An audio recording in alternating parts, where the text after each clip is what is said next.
Frozen to death outside his father's study, Prince Xia Tian was exiled as a corpse. Then a modern special forces surgeon awakened inside him, curing wounds. This era considered death sentences. To save his mother, he must forge 100 broken veterans into an army and build a kingdom. His breath had stopped, his pulse vanished, yet his spine remained straight. He was the emperor's 9th son, born with forbidden royal blood. The crown prince emerged carrying a decree and a cruel smile. That decree named Xia Tian king of distant, desolate Huang province. He must leave tomorrow and never return without imperial permission. His father's farewell gift was nothing except a cracked jade bowl. The crown prince ordered him to worship it like the emperor himself. Consort Xi rushed forward and found her son completely lifeless. She begged them to stop humiliating a child already frozen dead. The crown prince laughed because the emperor already knew Xia Tian died. The title merely allowed the unwanted prince a more respectable funeral.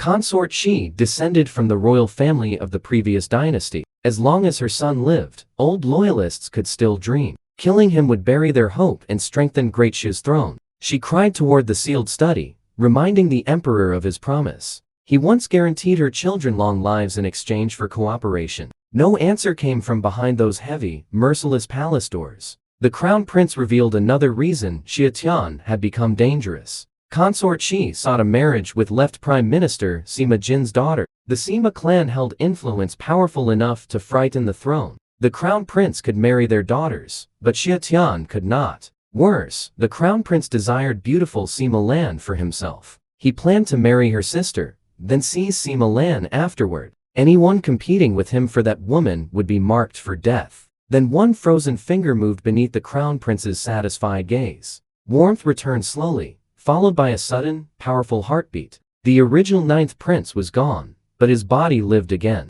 A soldier king from another world had awakened inside Xia Tian. Memories from both lives fused while strength flooded his frozen limbs. He raised his head and smiled directly at his terrified brother. Xia Tian calmly apologized for disappointing him by remaining alive. The crown prince screamed, collapsed backward, and wet himself openly. 2 golden armored guards drew their swords and rushed toward Xia Tian. Consort Xi threw her body forward, shielding him without hesitation. Xia Tian warned that killing a prince condemned every relative involved. The descending blade stopped close enough to cut several strands of hair. Both guards remembered that only the emperor could execute royal blood. They lowered their weapons, sweating beneath their shining golden helmets. Xia Tian looked toward his brother and mentioned the spreading wet stain. For 16 years, Xia Tian had hidden inside the palace library. He pretended to be foolish, harmless, and uninterested in political power. His enemies arranged his death anyway, despite every careful disguise. There was no reason to continue acting weak before those people. The crown prince raged, but fear remained visible beneath his anger. His perfect plan had failed, leaving Xia Tian alive with territory. His body was thin but muscular, with extraordinary strength hidden beneath its frail appearance. Combined with military experience, that body carried frightening future potential. Consort Xi held him tightly, crying because her son breathed again. Before their relief settled, the emperor summoned everyone into his study. The emperor watched Xia Tian with unreadable, complicated eyes. He asked whether his 9th son hated him for the punishment. Xia Tian answered that sons obey fathers as subjects obey sovereigns. The emperor appeared satisfied, then sharpened his test without warning. He asked whether Xia Tian would die immediately upon imperial command. Xia Tian charged straight toward a golden pillar without hesitation. An elderly eunuch stopped him exactly before his skull struck stone. That intervention was the result Xia Tian had already calculated.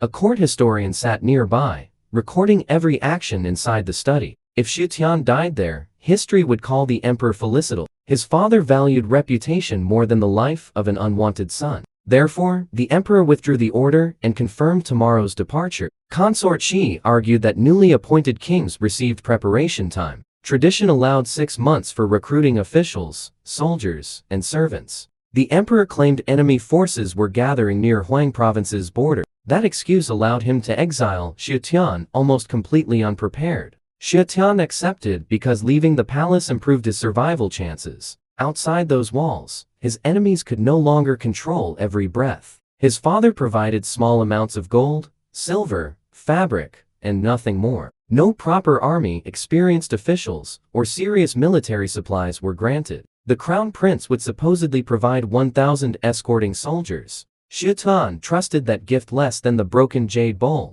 Consort Shi then reminded the emperor about Sima Lan's marriage promise. Unexpectedly, he approved the engagement and ordered her immediate departure. She would travel beside Xia Tian and marry after reaching Huang province. Such sudden generosity made Xia Tian more suspicious. Nevertheless, the emperor never offered kindness unless cruelty hid beneath its surface. Outside, Consort Shi finally revealed the hidden Dragon Society. Its members were loyalists connected to the fallen former dynasty. They could become Xia Tian's unseen support beyond the capital. She told him to survive and give her 3 precious years. He promised to return for her, whatever power opposed that promise. That promise still hung in cold air back home. Xia Tian gathered every remaining servant. He asked who would follow him into Huang province's deadly wilderness. Only Zhao Bai, a young eunuch, raised his hand. Everyone else accepted severance money and abandoned the doomed household. That night, jealous royal cousins gathered outside demanding lethal duels.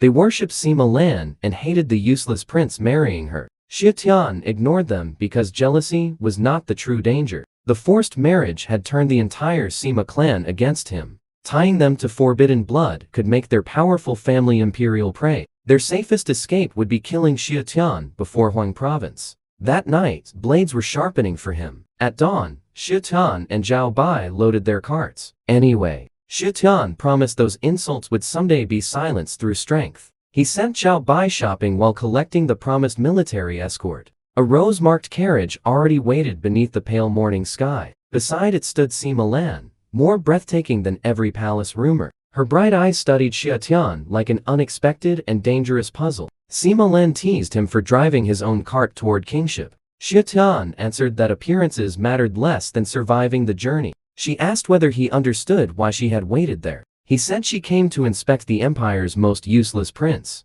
The marriage decree had trapped her family inside a dangerous political game. Everyone expected Xia Tian to die before reaching his distant territory. His death would release her without forcing the Sima clan into rebellion. Xia Tian learned her deepest wish from poems, secretly longing for freedom. She wanted life beyond becoming a beautiful token traded between powerful men. He claimed surviving beside him offered her only genuine escape. Sima Lan's teasing expression faded as those words reached her heart. She tested his knowledge of Huang province before trusting that promise. The territory contained mountains, poisonous wetlands, criminals, and rebellious local clans. Tianlang cavalry also raided annually, stealing grain, slaves, and innocent lives. Sima Lan asked whether those dangers frightened a sheltered palace prince. Xia Tian said fear changed nothing, so carrying it was useless. Then she demanded to know what he would build if he survived. His answer came without hesitation, softness, or any convenient political language.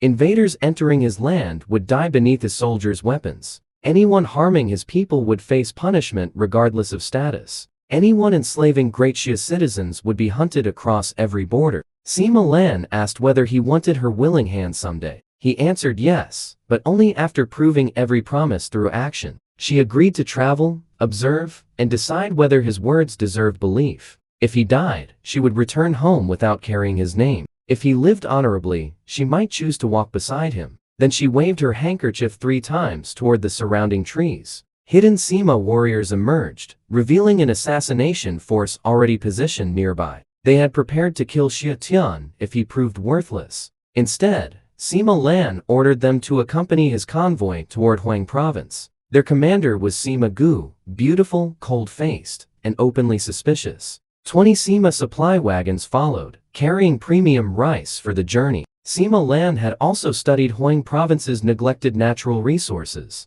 Its mountains contained fertile valleys, timber, minerals, and hidden agricultural potential. Dangerous terrain prevented previous governors from developing or transporting those resources. Her help remained practical because his success also protected her future. Then broken footsteps sounded beneath the western gate stone archway. The crown prince's promised soldiers appeared, looking more abandoned than elite. Only 100 could walk, although 1,000 names filled the order. Every man wore damaged armor and carried rusted, unreliable weapons. Some limped, some lacked eyes, and others moved stiffened arms. Their young faces looked old after years of hunger and neglect. Golden Guards Liu Shu and Gao Fei led this miserable formation. They reported selecting the strongest men from the wounded veterans' camp. The Crown Prince expected the sight to shame and anger Xia Tian. Instead, Xia Tian struggled to hide sudden, overwhelming excitement. These men had survived real warfare against terrifying Tianlang cavalry. Their experience was worth more than pampered recruits or polished ceremonial troops. He ordered Sima Lan inside her carriage before inspecting them closely. Then every veteran removed his armor and exposed scarred skin. The soldiers grumbled because freezing air stabbed their half-healed wounds. They believed another noble prince wanted entertainment from their suffering. Xia Tian noticed every scar marked the front of their bodies. Not one blade wound appeared across any soldiers retreating back. These warriors had faced enemies directly and never fled under pressure. Each twisted scar represented courage the court had chosen to forget. When Xia Tian praised those scars, bent shoulders slowly straightened. Dead eyes awakened, carrying sparks from battles they once survived. For years, nobody recognized their sacrifice, honor, or remaining military value. Now, an exiled prince understood everything with one careful inspection. Liu Shu confirmed every record showed injuries received during direct combat. Xia Tian rewarded both commanders for selecting exactly the correct men. They stared because the crown prince rewarded nothing except obedient cruelty. Sima Lan watched behind her curtain while Sima Gu explained quietly. Front wounds proved bravery, while back wounds often revealed retreat. The observation convinced Sima Lan that rumors had completely misjudged him. She ordered secret word sent home confirming her voluntary departure. Years of horseback warfare had permanently shaped their bodies. These were not ordinary infantrymen, but Great Xia's scarce cavalry survivors. Any rider surviving Tianlang horsemen had already proven exceptional battlefield ability. Liu Shu and Gao Fei had recognized that value before selecting them. When he exposed their test, both men knelt, expecting punishment. Xia Tian laughed and rewarded their judgment with another merit. Mark. Respect replaced uncertainty inside the two commanders' guarded expressions. The crown prince had treated them as tools destined for disposal. Xia Tian treated them like capable officers whose intelligence mattered.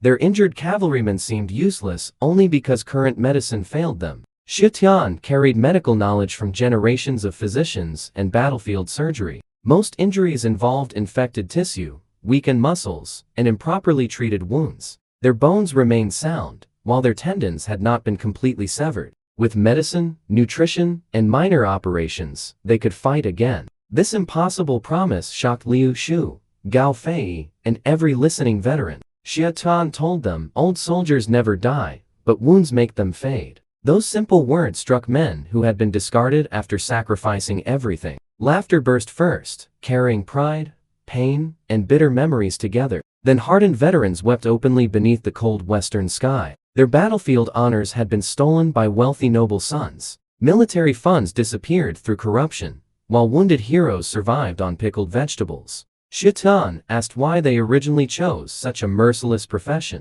They had enlisted to protect families, villages, and Great Xia's borders. Tianlang raiders burned homes and dragged helpless citizens away in chains. These forgotten riders had placed their bodies between those raiders and civilians. The court ignored them, but the homeland remembered every sacrifice. Xia Tian called their service the highest glory any man could earn. The veterans dropped together, roaring that their lives now belonged to him. Their commander threatened anyone still calling Xia Tian a useless prince. Sima Lan wondered whether she watched a hero or future warlord. Sima Gu admitted she would follow such a leader into death. Xia Tian ordered everyone upright because frozen ground worsened damaged knees. Their first battle together would be reclaiming bodies abandoned by Great Xia.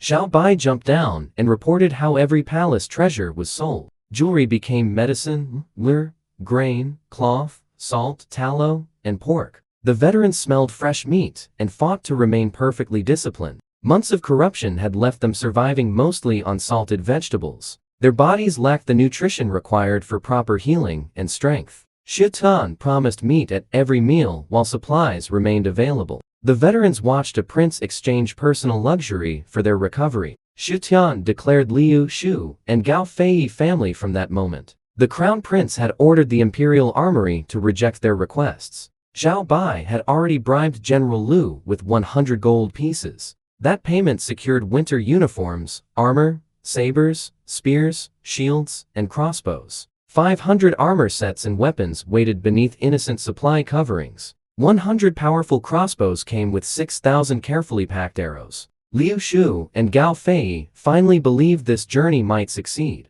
Before departing, Xia Tian offered every soldier a completely honest choice.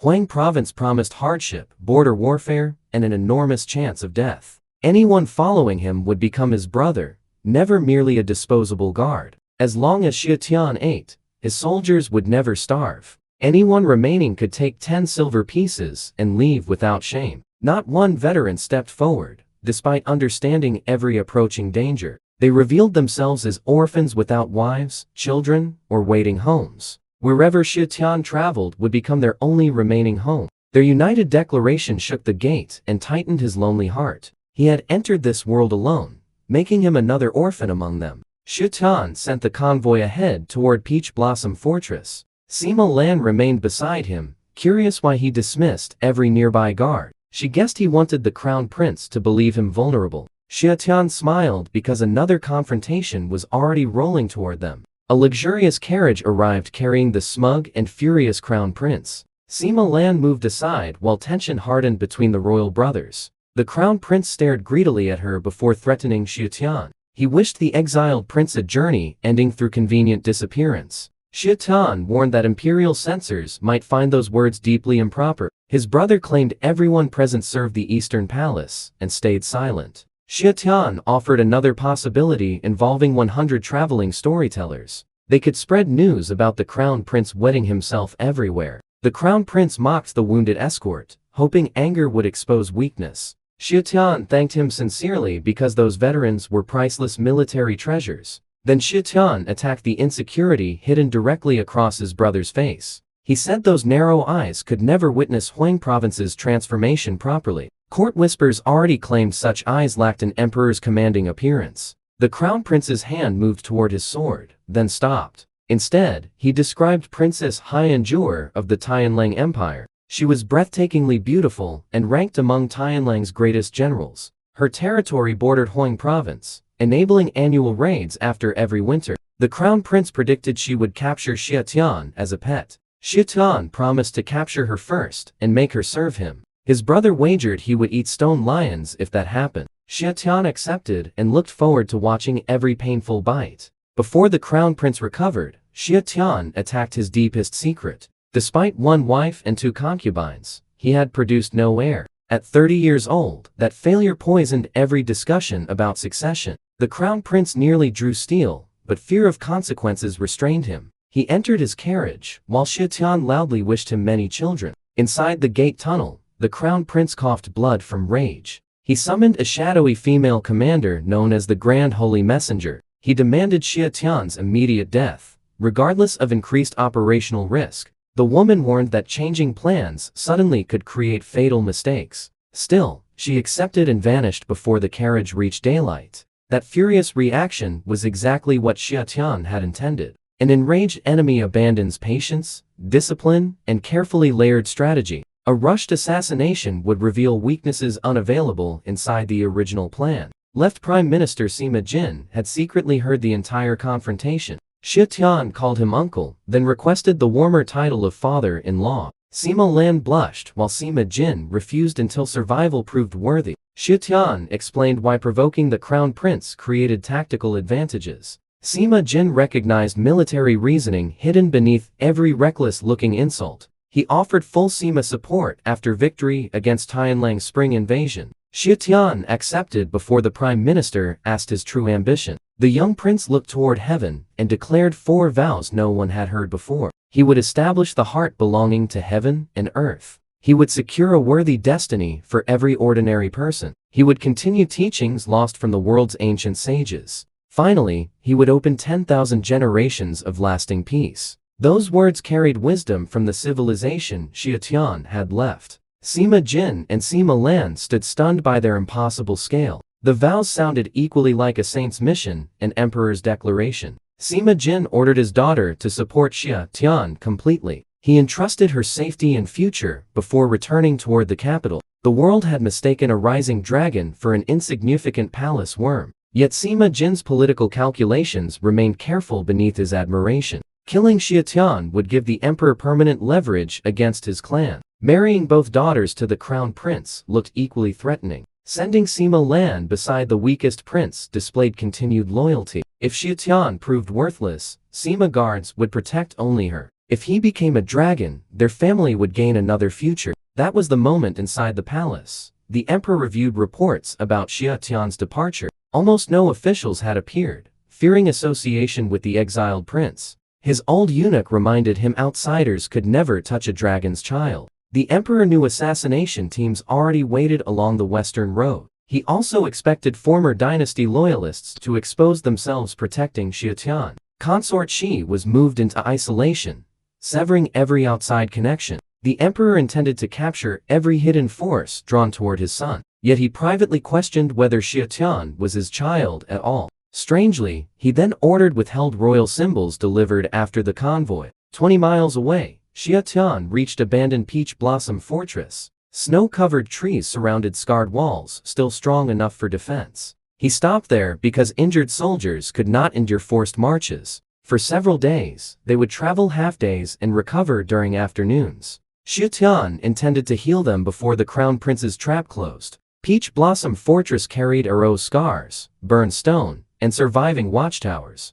Its walls were rough, but strong enough for a careful defender. 60 wagons filled the courtyard, and disciplined activity replaced the fortress's silence. Xia Tian handed Liu Shu and Gao Fei detailed defensive diagrams. Every tower, doorway, retreat path, and firing position was marked. Both commanders studied the unfamiliar plan with immediate professional excitement. Sima Lan tried observing, but the veterans blocked her politely. She understood that trust between them remained promising rather than complete. Xia Tian inspected the horses and suddenly remembered a revolutionary design. He drew stirrups, improved saddles, and stable riding equipment from memory. Those additions did not exist anywhere across the surrounding kingdoms. Zhao Bai immediately understood how they would transform cavalry balance. Riders could strike harder without losing control or falling backward. The designs required skilled blacksmiths willing to flee powerful enemies. Zhao Bai had already recruited 5 blacksmith families, totaling 20 skilled craftsmen. Xia Tian placed them securely and protected their identities from outsiders. Then 10 massive army pots began heating water across the courtyard. The soldiers expected baths, but nobody expected their prince to enter first. Xia Tian stripped and waited beside steaming buckets like another common soldier. Liu Shu, Gao Fei, and 8 veterans froze at the doorway. Royalty never shared naked vulnerability with men considered socially beneath them. For one awkward moment, they feared their prince possessed unusual preferences. Old Ghost broke the silence with an outrageous compliment about Xia Tian. His crude joke triggered laughter that destroyed the remaining wall between them. Xia Tian explained that comrades sharing death should share ordinary life. They stopped behaving like servants and finally relaxed around their commander. Unknown to them, Sima Gu listened secretly from the bathhouse roof. She returned red-faced and reported soldiers praising Xia Tian's impressive qualities. Sima Lan pretended innocence before understanding exactly what those words implied. Her engagement to Xia Tian was still an agreement built on conditions. Until complete trust formed, military secrets had to remain protected. Sima Lan ordered her guards to build independent defenses without complaint. She also commanded Sima Gu to protect Xia Tian during any attack. If defeat became unavoidable, Sima Gu could retreat instead of dying uselessly. But what nobody inside knew was Tiger Mountain already hid assassins preparing their next attack. A ruthless bandit gang had controlled that pass for 3 years. Black-clad assassins arrived first and slaughtered every bandit without mercy. Their baby-faced female commander carried a sword dripping across the snow. She served as the second holy messenger beneath a more powerful superior. The assassins cleared Tiger Mountain solely to prepare Xia Tian's ambush. A scout reported the convoy had stopped inside Peach Blossom Fortress. The original mountain pass attack no longer matched the crown prince's new impatience. Fresh orders demanded an immediate assault before the next morning. If Xia Tian remained inside, every person there would be killed. The baby-faced commander promised to deliver his severed head before dawn. Inside the fortress, Xia Tian shared imperial medicinal soap with his soldiers. They protested because such luxury seemed wasted on rough, wounded men. He reminded them shared hardship meant sharing every available benefit. The bath also cleaned their wounds before Xia Tian began surgical treatment. Zhao Bai followed with strong liquor to disinfect every visible wound. The veterans did not understand infection, but they trusted Xia Tian. Most nobles shared suffering only while success remained distant. Once wealth arrived, those leaders forgot every companion who helped them. Both commanders believed Xia Tian would remain different after gaining power. They clasped hands and quietly committed their futures to his cause. Xia Tian personally prepared food inside the crowded fortress courtyard. He boiled noodles, added coarse salt, then poured sizzling beef tallow. Thick roasted meat covered every bowl with unfamiliar, irresistible fragrance.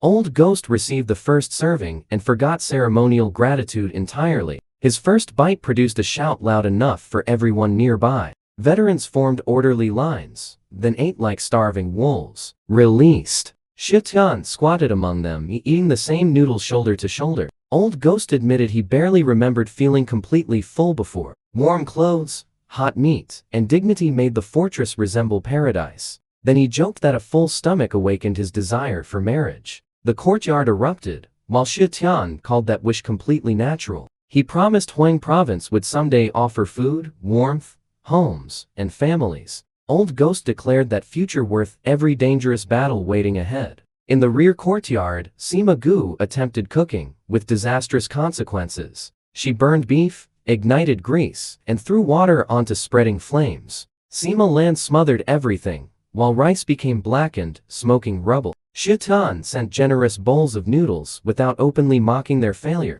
Sima Lan immediately recognized another careful act of leadership. Food created bonds stronger than commands because gratitude entered through hunger. Her guards would now defend Xia Tian with more personal determination. She called the noodles strategically brilliant before devouring them without manners. Afterward, Xia Tian created a treatment station inside the main hall. A silk curtain divided surgery from soldiers waiting their turns. Old Ghost entered first with a swollen, rotting chest while Tianlang weapons carried foul mixtures designed to infect surviving enemies. Animal filth, venom, rust, and poisonous plants remained inside damaged flesh. The wound had reached the bone and threatened Old Ghost's heart. No effective anesthetic ingredients could be purchased before departure. Xia Tian offered honesty and the story of legendary Guan Yu. That warrior once endured poison scraped directly from exposed bone. Old Ghost drank deeply and ordered Xia Tian to begin immediately. The incision opened infected tissue while pus and poisoned blood escaped.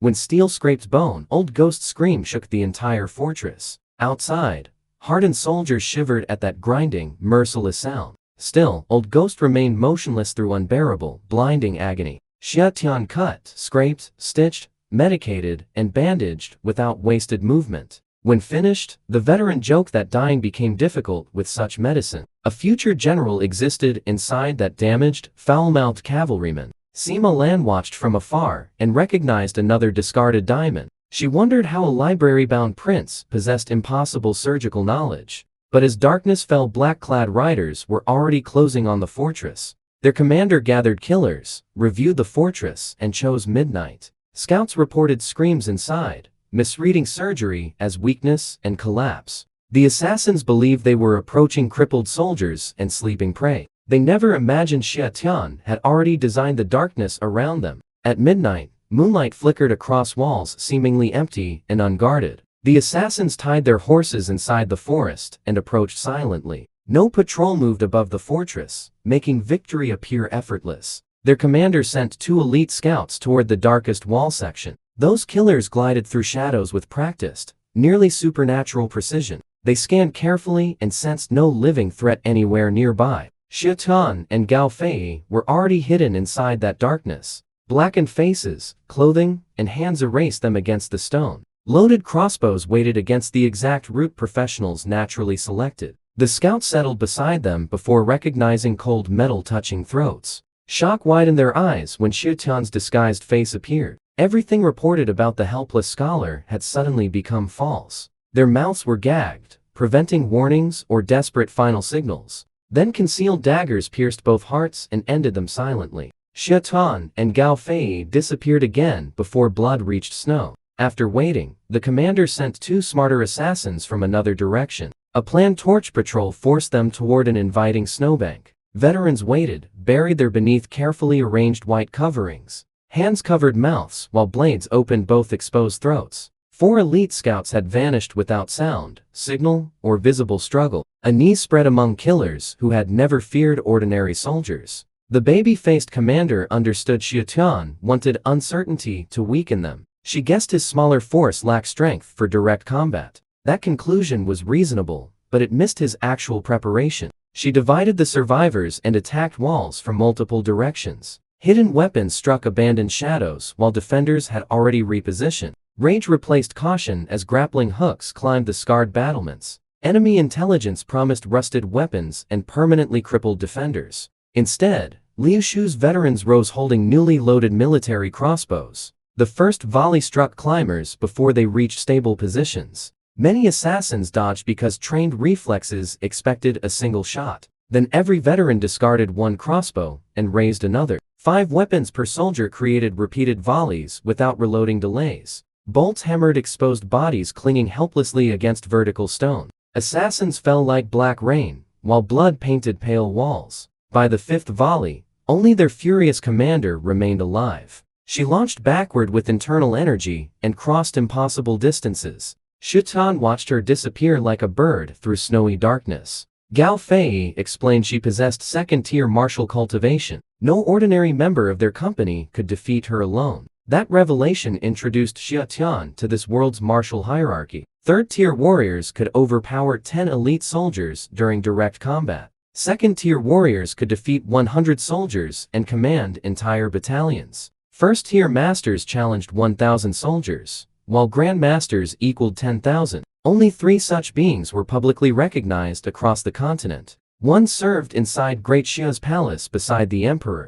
Another guided Tianlang as its terrifying national priest. The third ruled the fairy kingdom as its female empress. Gao Fei believed Xia Tian's physical gifts reached second-tier effectiveness. He lacked true Kai, but possessed strength, stealth, timing, and lethal precision. Xia Tian refused because injured men chasing predators invited unnecessary losses. Instead, every corpse was stripped of money, weapons, and useful equipment. All captured property entered a common treasury rather than private pockets. While others counted spoils, Xia Tian secretly entered the pine forest. The fleeing commander eventually exhausted her internal energy and slowed. She sensed pursuit, spun around, and demanded the hidden enemy appear. Xia Tian remained above her while panicked horses revealed nearby danger. Copper coins sliced shadows as she attacked places he had abandoned. Her flexible sword stabbed upward, but Xia Tian dropped behind it. He seized both wrists and squeezed until bones threatened to crack.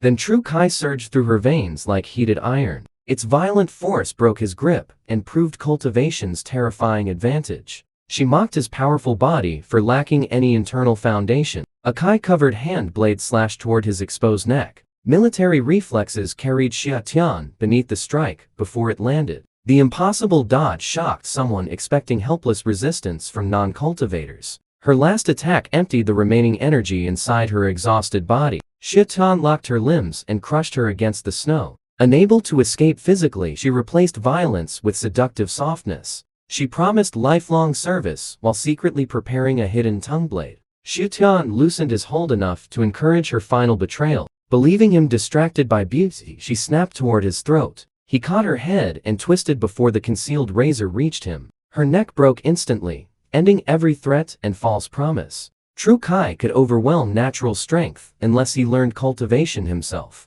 He searched the corpse and found money, plus a numbered golden token. The token confirmed her identity as the second holy messenger. Nearby waited 100 exceptional Tianlang blood-sweating warhorses. The assassins had delivered perfect mounts for his future cavalry. Before Xia Tian celebrated, a veiled woman appeared without warning. Her sharp phoenix eyes carried the pressure of unimaginable martial strength. Not one footprint marked the snow beneath her delicate boots. Xia Tian recognized the legendary art of treading snow tracelessly. He immediately requested apprenticeship, surprising neither himself nor the stranger. She refused because his meridians and bones had already matured. She recommended external body hardening methods suited to late beginners. Unknown to her, Xia Tian remembered 2 legendary manuals from Earth. The tendon-changing classic could rebuild bones, channels, and physical foundations. The marrow-washing classic cultivated overwhelming internal energy afterward. Together, those arts could overcome every limitation she had described. The woman revealed she had evaluated all 9 imperial princes. She promised answers only if Xia Tian survived reaching Huang province. When asked whether she was friend or enemy, she answered both. She offered only a veiled name before vanishing without leaving a single trace. Liu Shu, Gao Fei, and Sima Gu soon reached the clearing. Sima Gu examined the broken neck and called Xia Tian heartless. He ignored the teasing and ordered every valuable horse collected. Gold, silver, excellent weapons, soft armor, and rare mounts filled inventories. The crown prince's failed killers had financed Xia Tian's growing army, yet Huang province would consume fortunes, making this victory merely beginning. Old Ghost arrived on a stretcher carrying information about Tiger Mountain. His parents once belonged to honorable bandits who targeted corrupt wealthy men. After disbanding peacefully, real criminals murdered them and seized their fortress. Those killers built a regional underworld empire across 20 violent years. Their stronghold stored fortunes gathered from countless robberies and murders. Old Ghost proposed clearing bandits while traveling toward Huang province. Each raid could train soldiers and strengthen the desperately poor treasury. Before celebrating, a one-eyed veteran reported visitors at the fortress gate. A veiled woman appeared there carrying a golden dragon medallion. Behind her stood 100 teenagers wearing dangerously thin clothing. Every child looked starved while carrying heavy bundles containing warm clothes. The woman delivered them under another person's instructions, then vanished. Her final promise said they would meet again inside Huang province. Zhao Bai produced a complete roster before Xia Tian could question him. He admitted Consort Shi had planted him inside the palace. His purpose had always been protecting and serving the 9th prince. Xia Tian understood the sacrifice behind a child deliberately becoming eunuch. The teenagers were children of fallen hidden dragon society members. Their parents had died resisting Great Xia or protecting former dynasty loyalists. Xia Tian ordered every identity checked carefully against the detailed roster. Liu Shu and Gao Fei accepted these politically dangerous new allies. More strength around Xia Tian increased everyone's chance of surviving. Gao Fei wondered why freezing teenagers refused their bundled cotton clothes. Xia Tian told him to examine their posture, muscles, and watchful eyes. Beneath weakness waited the tension of predators prepared to kill instantly. Gao Fei recognized legendary hidden sword death warriors from old military stories. Sima Lan arrived and explained 3 levels of conditioned loyalty. Common death warriors served through money, fear, or desperate circumstances. Sima household guards were raised from childhood to protect one family. Hidden swords were taught that dying for their master defined existence. Before walking, they learned their bodies and souls belonged elsewhere. Each child mastered at least one discipline beyond normal adult achievement. The exposed cold formed part of a brutal endurance tribulation. Surviving without protection hardened bodies and created almost unbreakable willpower. Sima Lan had never witnessed such training outside ancient descriptions. She called 100 hidden swords an unimaginable strategic inheritance. After maturing, these children could make entire kingdoms tremble. Every identity matched, proving no obvious spies had entered the group. The teenagers knelt and announced they had come prepared to die. Their voices shook loose snow from peach blossom's silent branches. Sima Lan watched their declaration with awe and growing concern. Xia Tian understood these children represented his mother's life's greatest work. Their leader, Zhang Yi, addressed him as master and only master. Consort Shi's command had transferred their absolute loyalty entirely to him. Xia Tian tested that loyalty by ordering Zhang Yi toward immediate death. The boy calmly produced fast poison, without fear or hesitation. When poison was forbidden, an exquisite short sword appeared in his hand. He offered to cut his own throat before Xia Tian finished speaking. Nothing inside his voice suggested fear, sadness, or personal desire. Xia Tian stopped the test and issued an opposite command. Without direct permission, every hidden sword was forbidden from dying. Zhang Yi answered that living existed only to enable future sacrifice. These children resembled flesh puppets shaped by generations of revenge. Yet faint confusion entered their eyes when Xia Tian valued survival. Their former masters taught them how to die with perfect obedience. Xia Tian became the first person commanding them to remain alive. An ancient swordsmithing lineage trained Zhang Yi to forge any tool from accurate blueprints. Their cold trial had lasted 10 days beneath a historic blizzard. Older instructors died, while teenagers survived through youth and ruthless conditioning. Xia Tian assigned them a separate personal guard unit under Zhang Yi. Xiao Bai received orders to provide every required training resource. Sima Gu admitted these children would eventually surpass Sima household elites. They deliberately delayed cultivating Kai while refining physical foundations completely. Once breaking through, their internal growth could become violently explosive. Their goal was not ordinary mastery, but the distant Grand Master realm. Sima Lan decided to conceal their existence even from her father. She silenced informants and prevented any report leaving the fortress. Xia Tian hinted that one day she might manage his entire household. Her cheeks colored before she walked away with an unusual stumble. At dawn, the convoy departed and the bandit clearing campaign officially began. Gao Fei rode ahead with scouts, searching roads and mountain passes. Liu Shu would design attacks using every confirmed piece of intelligence. What Xia Tian did not know was Hu Wujian had reached the abandoned fortress behind them. He expected corpses but found assassins hanging frozen from watchtowers. The sight shattered his confidence, though arrogance quickly rebuilt it.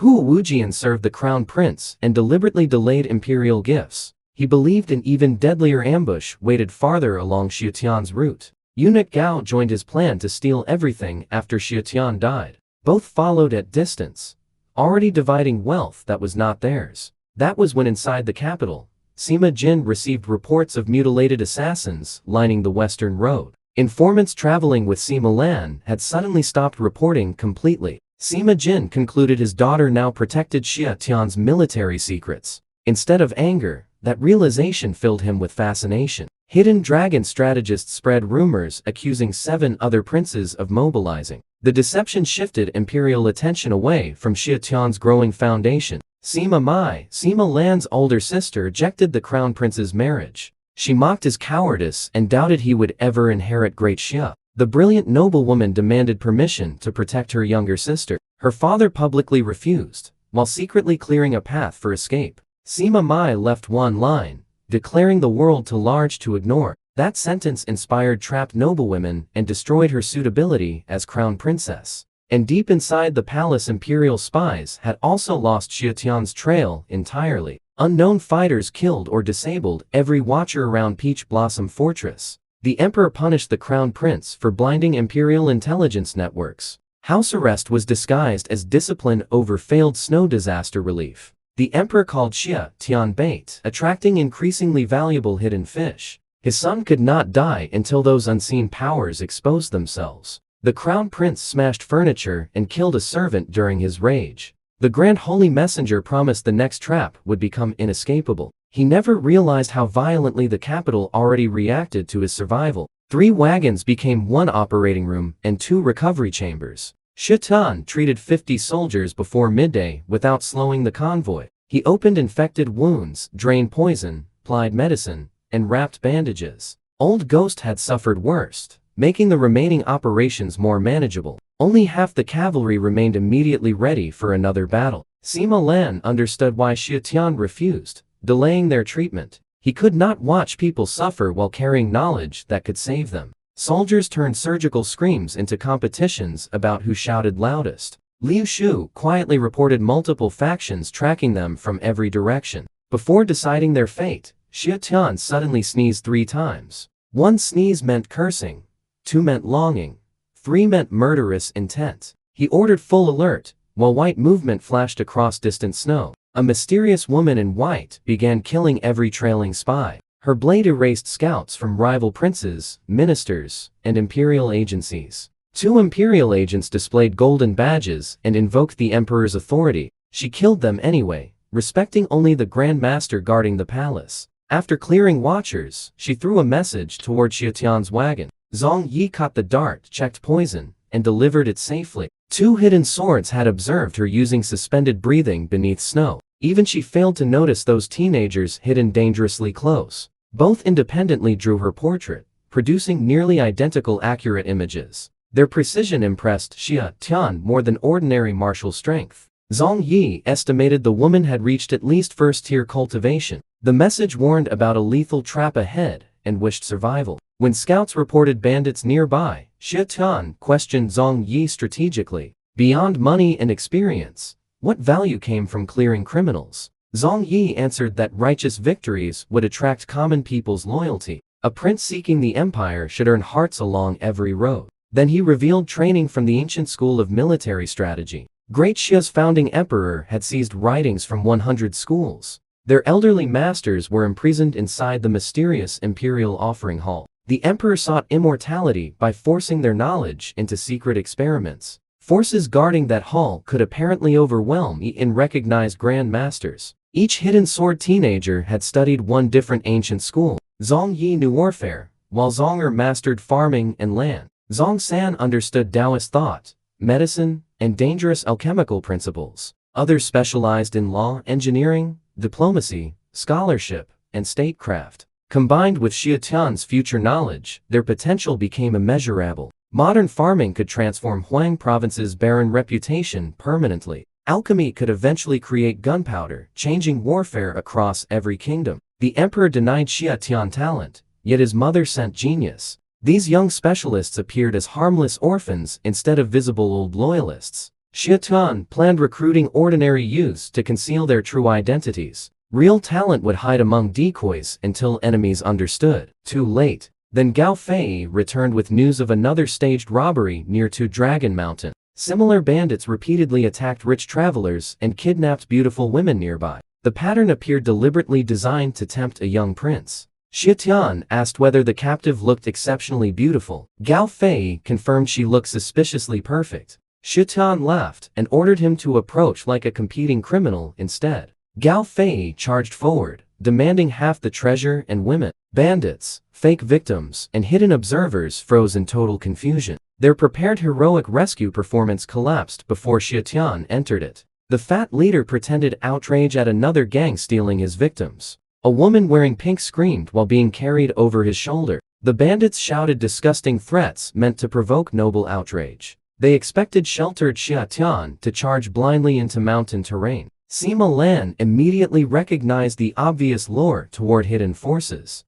She sensed the real attack might still be waiting beside the convoy. Xia Tian had already provided shields and special defensive instructions. Her opponent was Silver Death, an eagle-clawed veteran sent personally. Their battle prevented that killer from reaching Xia Tian directly. Gao Fei led most cavalry after the retreating fake bandits. His insult sounded so convincing that criminals became personally offended. The pursuit entered a gorge with cliffs and one narrow exit. 300 bandits waited while additional groups sealed the entrance. Their scarred commander smiled because the trap appeared completely closed. The pink-dressed woman abandoned helplessness and mocked her intended victim. Poisoned archers raised bows around Xia Tian's supposedly trapped riders. Then snow exploded beside every archer at exactly the same moment. Hidden swords had buried themselves within striking distance long before. Their blades opened throats before a single arrow could be released. Terrified bandits screamed about snow demons appearing from solid earth.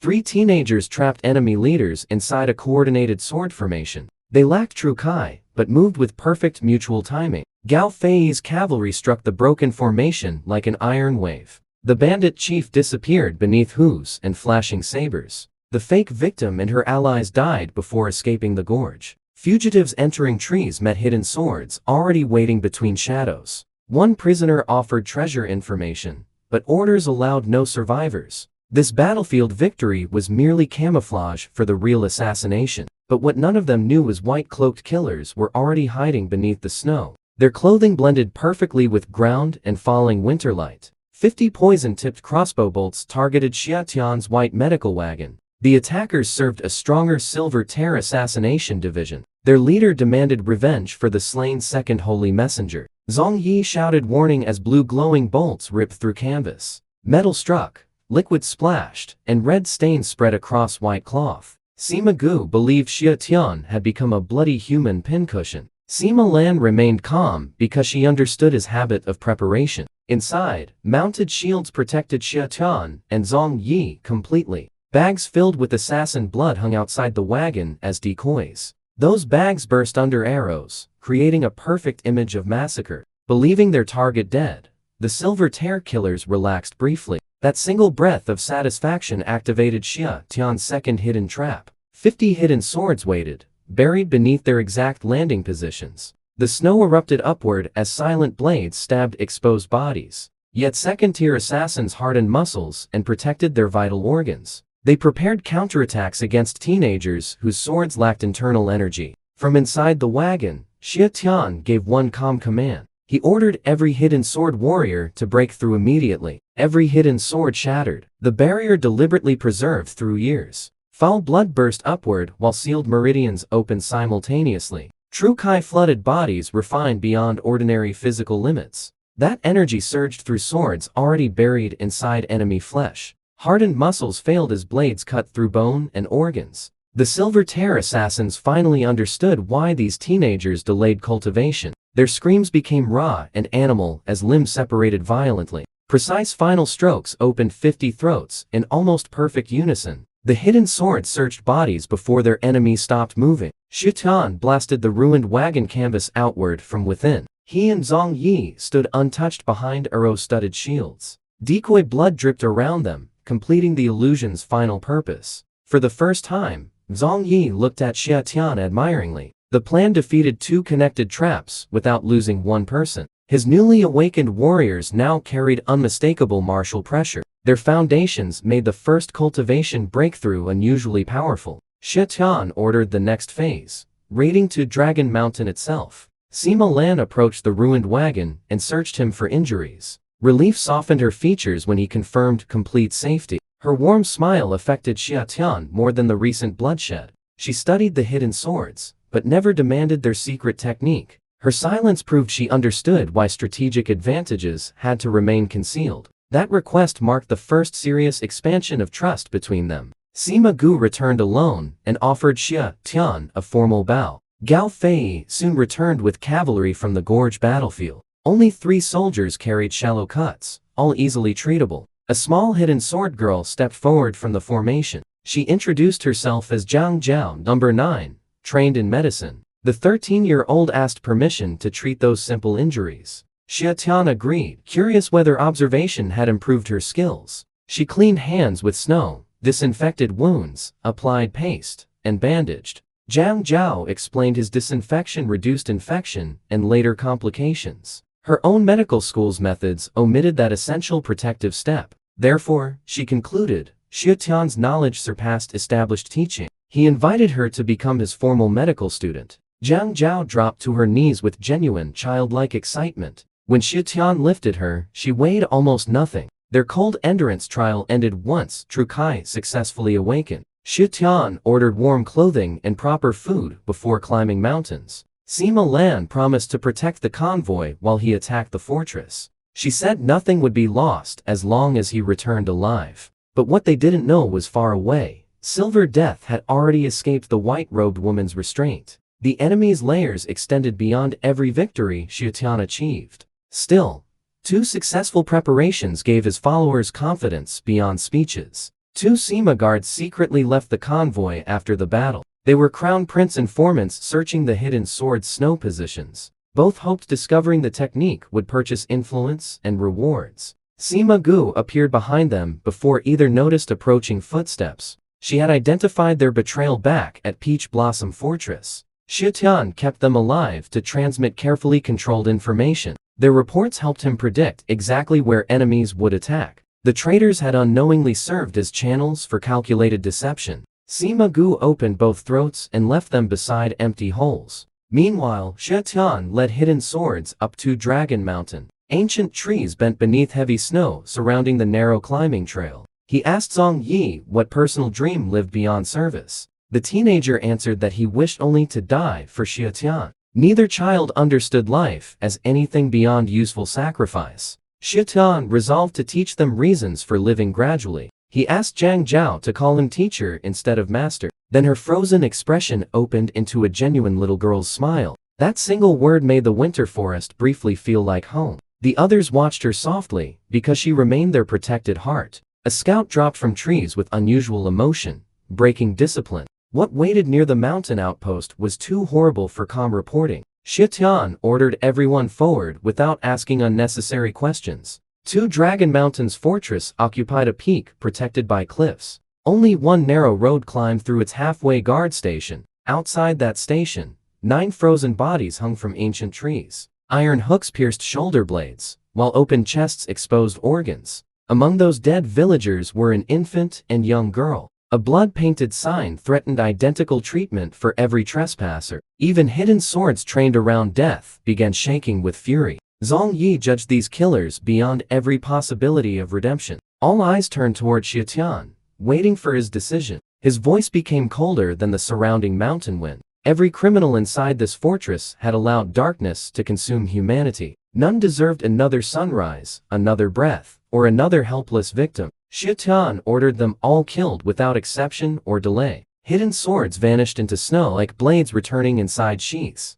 Only Zhang Zhao remained beside him at the exposed outpost. A woman's defiant voice suddenly sounded beyond the wooden walls. Bandits threatened torture after she kicked one attacker between his legs. She answered without fear, promising heroes would someday destroy them. Zhang Zhao noticed courage where ordinary terror should have existed. Xia Tian deliberately triggered an alarm wire and announced their presence. A dozen bandits emerged wearing stolen silk and filthy expressions. Their giant leader recognized Xia Tian from the assassination portrait. Confidence vanished because his survival meant the lower ambush had failed. Xia Tian gave Zhang Zhao one word, and her soft sword appeared. She cut away the giant's limbs before he completed one breath. Other bandits fled, but she carved through them like silver light. One reached the alarm rope, believing the main fortress would awaken. Zhang Zhao opened his throat, granting him the quickest death. There, Xia Tian promised the frozen victims that no monster would escape.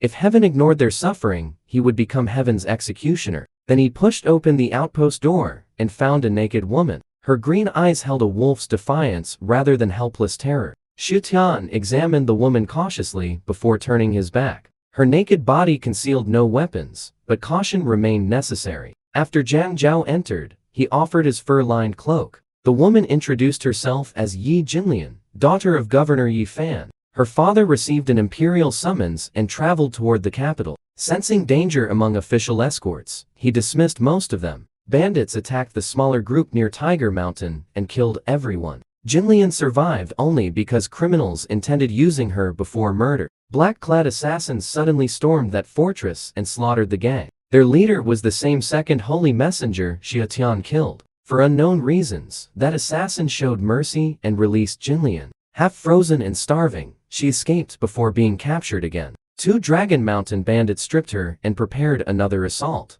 Xia Tian arrived only moments before that nightmare began. Jinlian bitterly asked whether every man served nothing except lust. He answered that criminals could not represent the entire human species. She knelt, thanked him, and asked to join Huang province. Her family was gone, leaving only hatred toward violent bandits. Xia Tian refused because court gossip would destroy both reputations. A noblewoman following him alone would appear, kidnapped for pleasure. When learning her previous rescuer had died attacking Xia Tian, she paused. Jinlian still judged that death the consequence of attempted royal murder. She requested permission to recover and properly bury the assassin's body. Then Jinlian dropped the cloak and offered her virginity as payment. Zhang Zhao exploded, declaring her teacher was not purchasable. Xia Tian replaced the cloak and rejected, exploiting desperate gratitude. Jinlian asked whether bandits seeing her naked made her unclean. He denied it and accidentally admitted her body looked beautiful.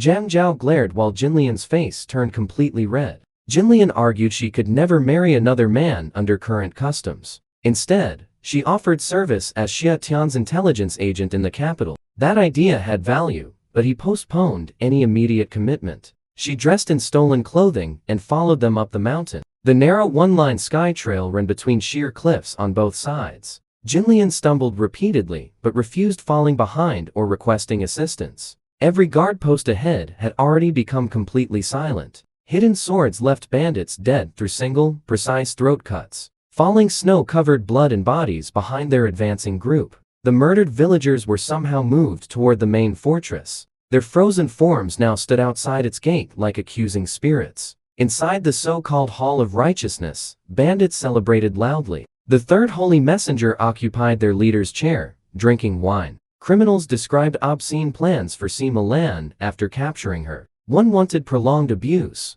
while another imagined wearing her skin. A third planned turning her skull into a drinking cup. Xia Tian kicked both wooden doors completely from their hinges. 9 frozen victims flew inside and struck the hall's center. The gutted infant stared lifelessly toward those who caused everything. Celebration ended as bandits reached for weapons and sobered instantly. Xia Tian said righteous men could never become friends with them. He had climbed the mountain to teach one unavoidable lesson. Those who killed without mercy would eventually meet someone stronger. The bandits considered themselves demons because helpless victims feared them. Tonight, they would discover a force even demons should fear. Xia Tian wanted their blood washing the mountain's accumulated sins. Their tongues, tendons, bones, and limbs would answer each tortured victim. A monument of severed heads would warn every future criminal. His principle was blood for blood, using violence to end violence. Evil would destroy evil so ordinary good people could survive. Xia Tian issued the order, and young voices echoed everywhere. Hidden swords repeated his judgment from roofs, shadows, and surrounding walls.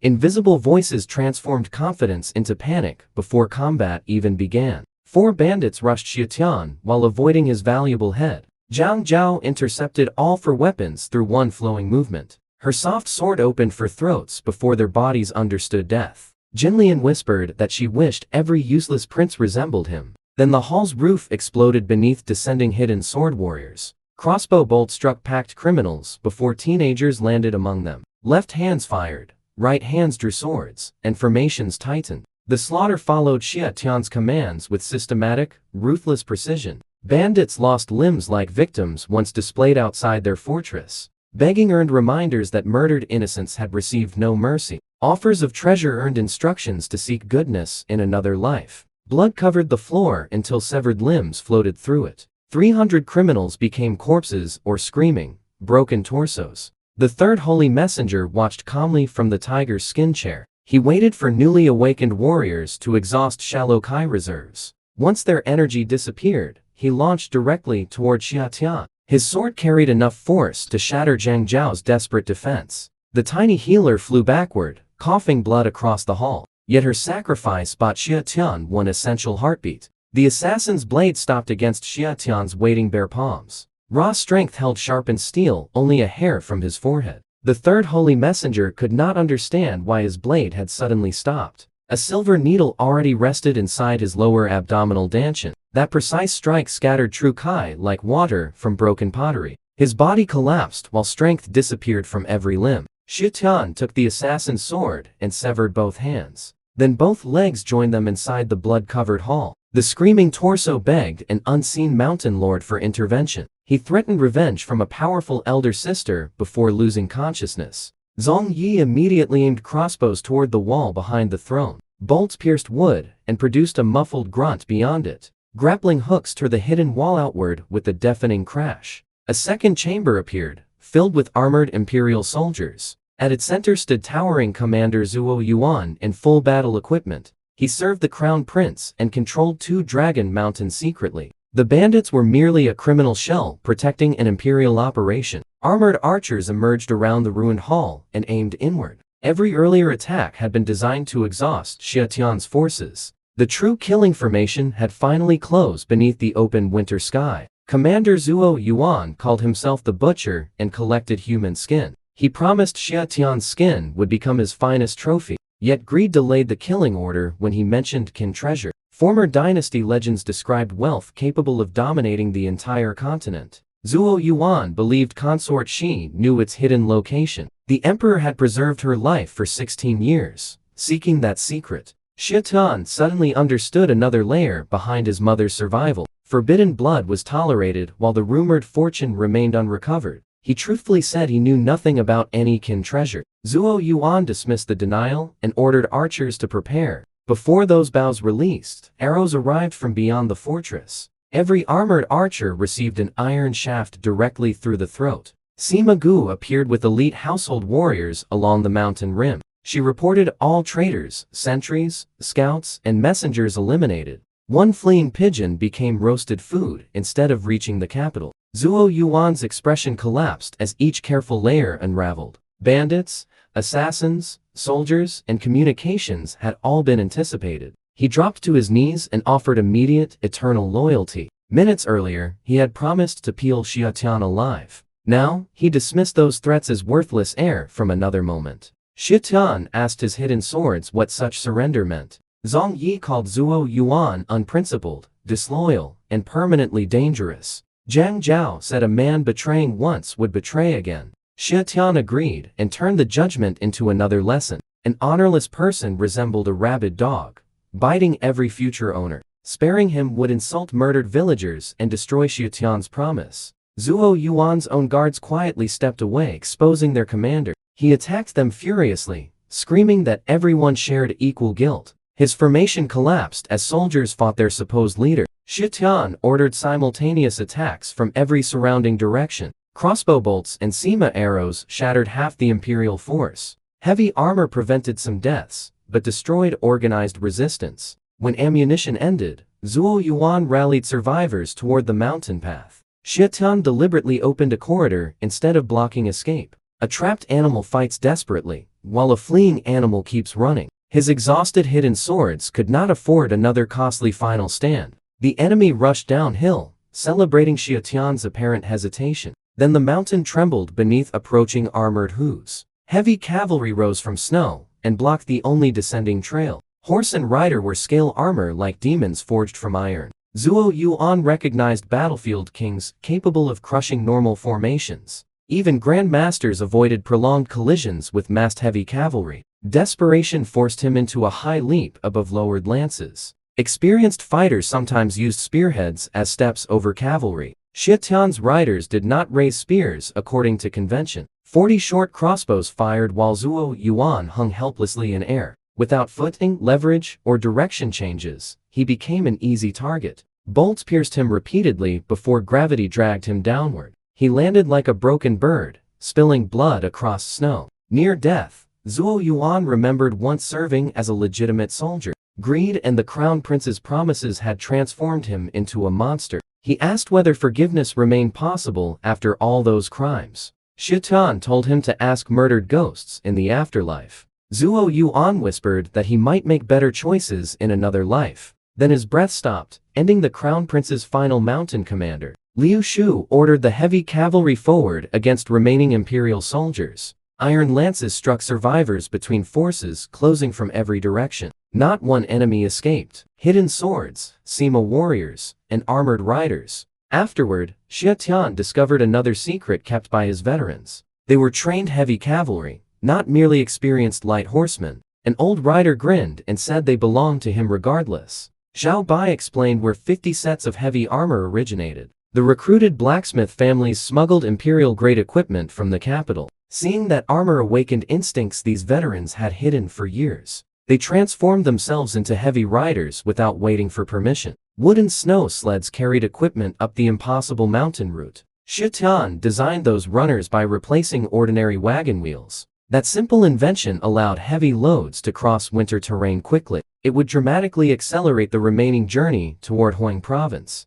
Sima Gu prepared to return because Sima Lan needed convoy protection. Xia Tian offered a share of captured wealth for her assistance. She refused because her mistress predicted his generous offer already. Sima Lan knew his empty treasury required every available coin. Her own guards would receive payment from private Sima funds. Zhao Bai immediately began calling her Queen Lan with approval. Veterans and hidden swords quietly accepted that affectionate household title. Sima Lan had passed another test without ever knowing one existed. The battlefield yielded gold, silver, armor, bows, arrows, and grappling hooks. Everything useful was loaded onto sleds for transport downhill. Surviving bandit information revealed a hidden underground treasure vault. A small shack concealed a massive trapdoor above descending stone steps. Cold air rose, carrying the breath of something ancient and buried. Zhang Yi entered first with shielded hidden swords and torches. The man-made shaft eventually opened into a natural limestone cavern. Stalactites glittered overhead while darkness swallowed every torch's edge.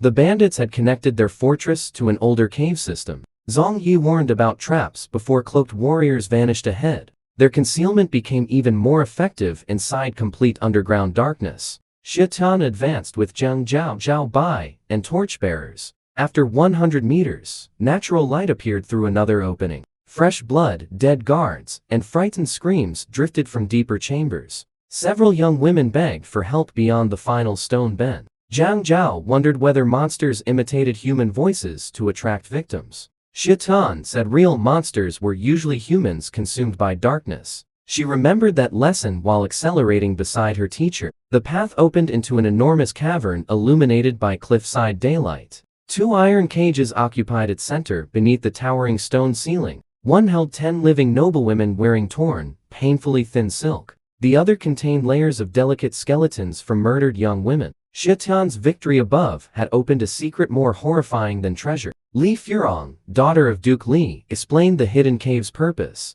Bandits kidnapped beautiful noble daughters traveling around the capital. Those women were secretly delivered into the crown prince's private possession. After exhausting his interest, he murdered them and returned their corpses. The skeleton-filled cage contained victims discarded like broken household objects. Tomorrow, the 10 surviving prisoners would have joined that procession. Xia Tian closed his eyes until fury became controlled. Determination. The crown prince was not merely cruel, but systematically predatory. If such a man became emperor, no woman remained genuinely safe. Xia Tian silently promised every skeleton eventual justice inside Eastern Palace. For now, revealing his identity would create additional danger. The crown prince might hunt anyone learning who destroyed this operation. When prisoners asked his name, Xia Tian called himself good person. They understood the strange answer as deliberate protection rather than arrogance. He instructed them to forget his face, forces, and the cave. They should return home, live peacefully, and never mention this nightmare.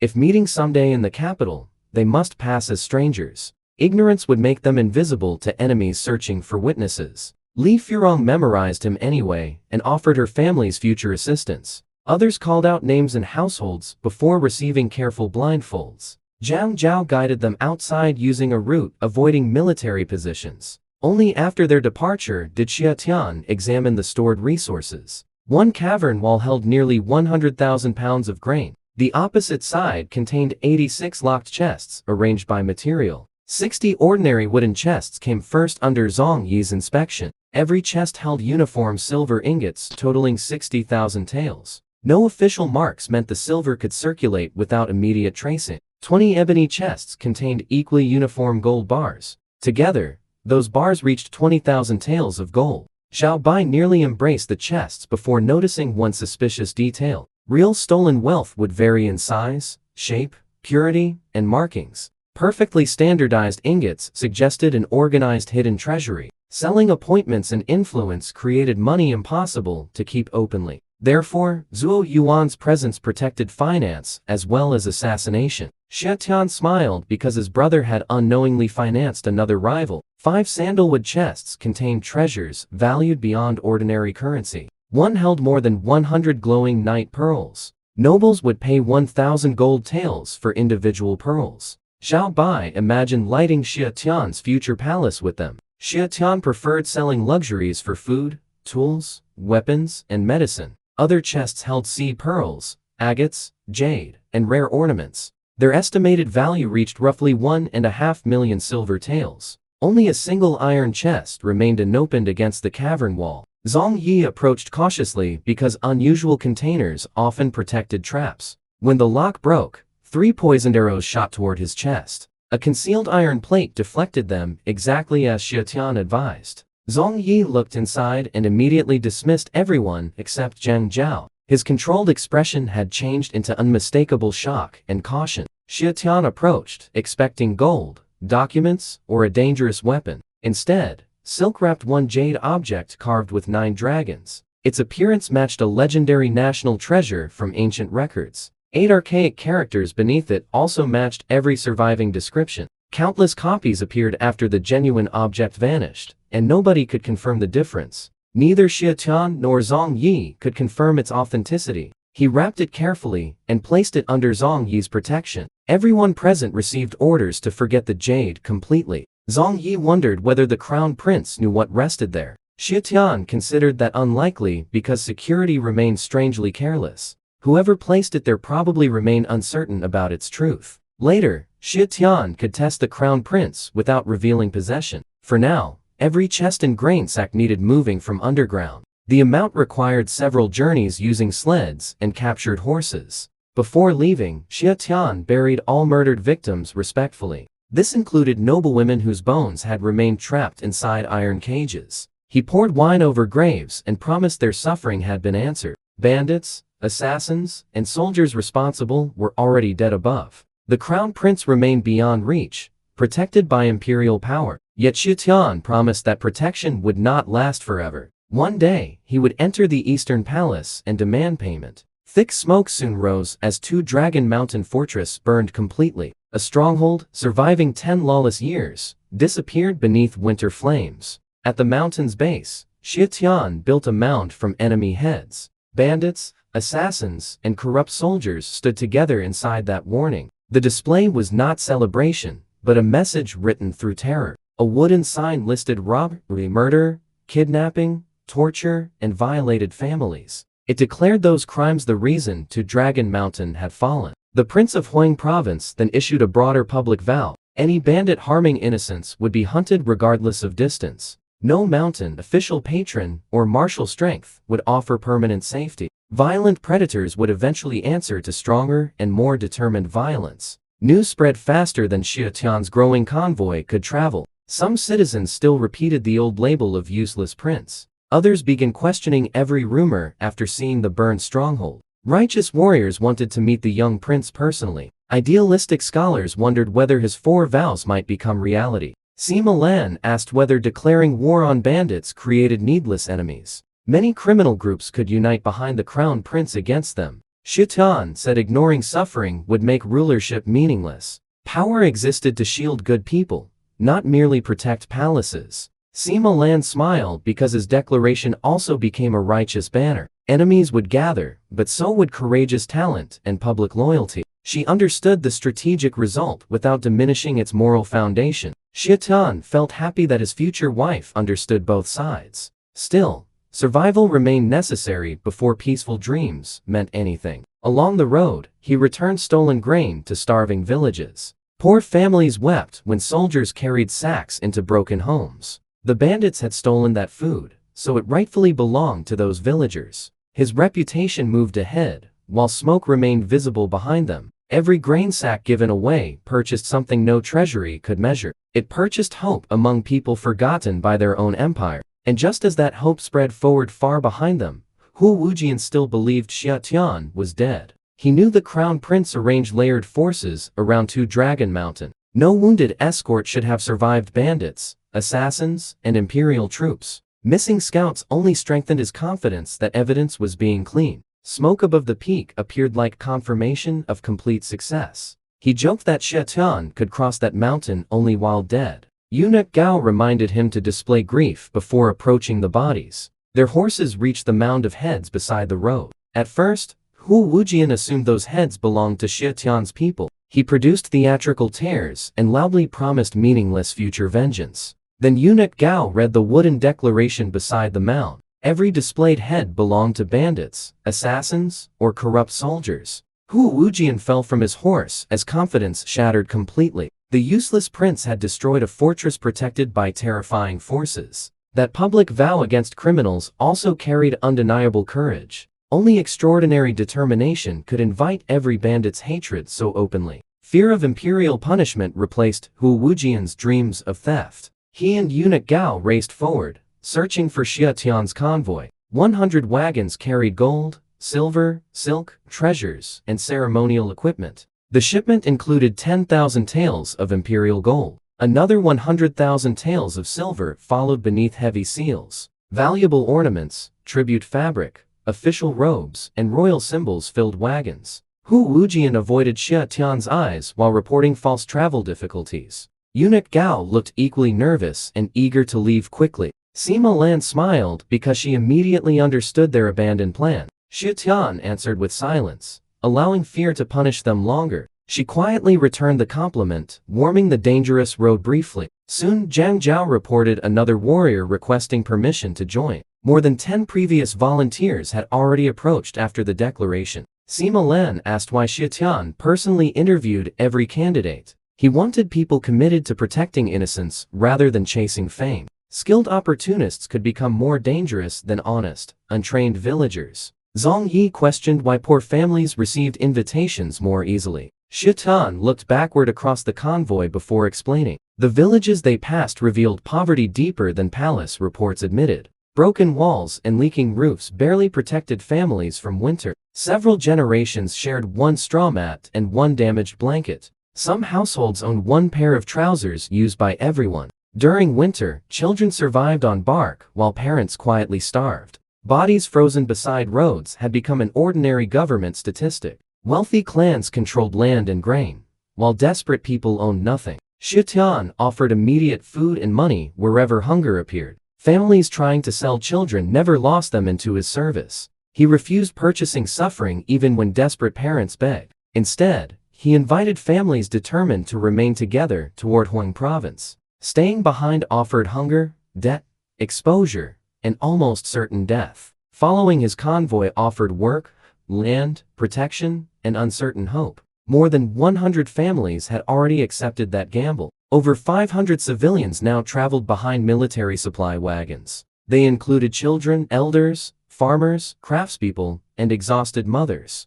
Oversized military cotton clothing covered bodies previously exposed to snow. Children waved whenever Xia Tian looked back from his horse. Their gratitude tightened his chest and strengthened every earlier vow. Huang province could not become merely another royal tax estate. Each refugee also brought knowledge no treasure chest could provide. Farmers understood soil, seasons, animals, tools, and local cooperation. Craftswomen could repair homes and create industries beyond military needs. Women carried household skills essential for permanent settlement. Children represented the future population. Every territory required. Elders preserved memory, custom, and practical experience from difficult lives. Xia Tian saw people where court officials calculated burdens. Sima Lan watched him distribute supplies without theatrical ceremony. She understood these civilians were becoming his first true subjects. Their loyalty came from rescue, not inherited law or fear. Zhang Yi observed how reputation,